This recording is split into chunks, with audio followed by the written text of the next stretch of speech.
All right, welcome back. As I said, Leanne is still out in Paulpietersburg in KwaZulu-Natal for the water walk. Let us just quickly say good morning to her and hear what she has in store for us. Lee, it's a very good morning to you.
Well, Palesa, a very, very good morning to you. And I think that little sting that you just saw there is exactly what we're doing here. We're talking water. We're on a journey of water. And yesterday had to be one of the most informative days. It was absolutely fantastic to experience something that you and I never, ever get to experience. I mean, our lives are completely ruled by water and we don't even realize it. I mean, but the reality is that we have access to it. We switch on a tap and it's there. But how long is it going to be there for if we do not protect this environment? So we're embarking on this journey to figure it all out as we move along the way. And it is just a fantastic feeling to be a part of something like this. The catchphrase for this journey is water doesn't come from a tap. Well, it certainly doesn't. And I mean, yesterday we were drinking fresh water from streams, and that was absolutely amazing. We walked into villages where we met these wonderful women that were washing, doing their washing in the water that they could find, and this fresh water, and just realizing and living how people do on a daily basis. You and I are very, very spoiled living in the urban areas, but when it comes to the rural areas, it's a different story altogether. So yesterday we spent our day in the Mabola protected environment. Now, a very fascinating area, but I'm not going to tell you too much about it because joining me now is somebody that has all the knowledge about yesterday, today, and everything that has to do about fresh water, because she's the freshwater senior manager for WWF, and it's Christine Colvine. It is so good to have you with us this morning, and welcome to Morning Live. Thanks, great to be here. So yesterday was particularly fascinating because we went into an area that it's a protected environment, and yet it's been given a license by a coal mining company, and I mean, that is going to be destroyed. And why are we worried about that particular area? We're really worried about the Mabola protected environment because it's part of South Africa's water source areas. So in South Africa, half of the water that we use that does come out of our taps comes from actually a very small proportion of our landscape, only 8% of our land area. And the Mabola protected environment is part of that 8%. So at WWF, because we're focusing on the role of the natural environment in our bigger water system, we know that we really have to look after these headwater areas. And if we're not getting the right land uses happening there, then everything downstream is impacted and affected. So coal mining has a particularly bad history in South Africa and worldwide of causing acid mine drainage. And that would affect the dams downstream, the rivers downstream, and everybody who needs to use that water downstream. Yeah. And I mean, when we talk about this particular area, when it comes to water, this is immensely significant. I mean, we know at this point that, I mean, we saw it in that little insert that we played, that 8 of our 9 provinces struggled with drought last year. We've got the Western Cape that is engulfed in drought at the moment. And that's why only 8% of our landmass is producing water, and this is one of them. Why would we even consider taking that away? Absolutely. And, everything that happens in that 8% has an effect on what goes on in our dams. So as you say, in the Western Cape, we're sitting with our dams at really, really low levels at the moment.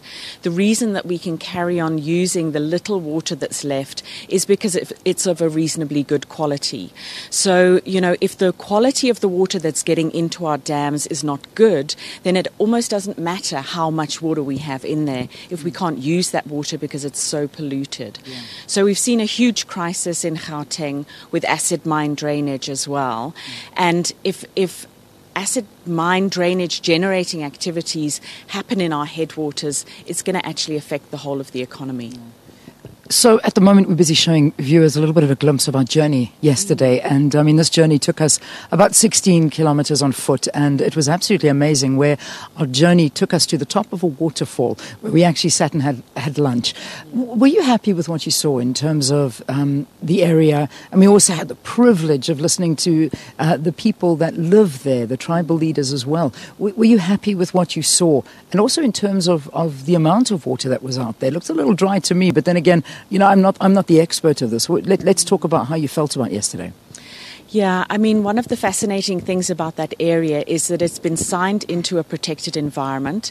So it means that the farmers there have committed to looking after that catchment area so that it does produce good quality water. And we also heard from a local Nkosi who is living on communal land. And the communities there have said to us that they want to protect their communal lands, look after it and farm on that land in a way that protects the natural environment and protects their downstream water resources.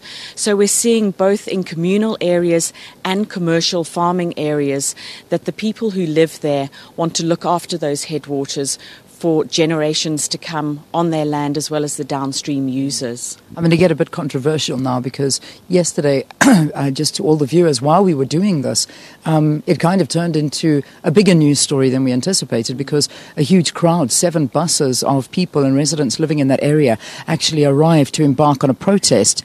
So in the promise that there would be jobs offered to them at this mine, but then they blamed it on WWF that they were here and they're stopping the jobs from coming. Yeah. But, how much are you engaging with the communities to talk to them about the dangers of this? We've got a team who's based in this area who are working with the farmers and with the communities, particularly in the rural areas, often, all the time. So they're engaging on a daily basis with the local communities here. And unfortunately, one of the legacies of mining that we're seeing in a lot of these rural areas is that the mining companies come and go. They're offering longer-term jobs, but what happens is in reality is that these jobs end up being very short-term jobs. Yeah. As prices of commodities change, mines open and close, and we haven't seen sustained jobs provided elsewhere in this area. All right, Christine, we leave it there for this morning. Thank you very, very much for talking to us here on the program. That was just a bit of a glimpse into what we did yesterday, the journey of water, and it's been a phenomenal journey. We're going to keep on updating you. We'll see you again in the next hour. In fact, we'll see you in this hour because it is 7 o'clock, which means here's Palesa with your main news bulletin.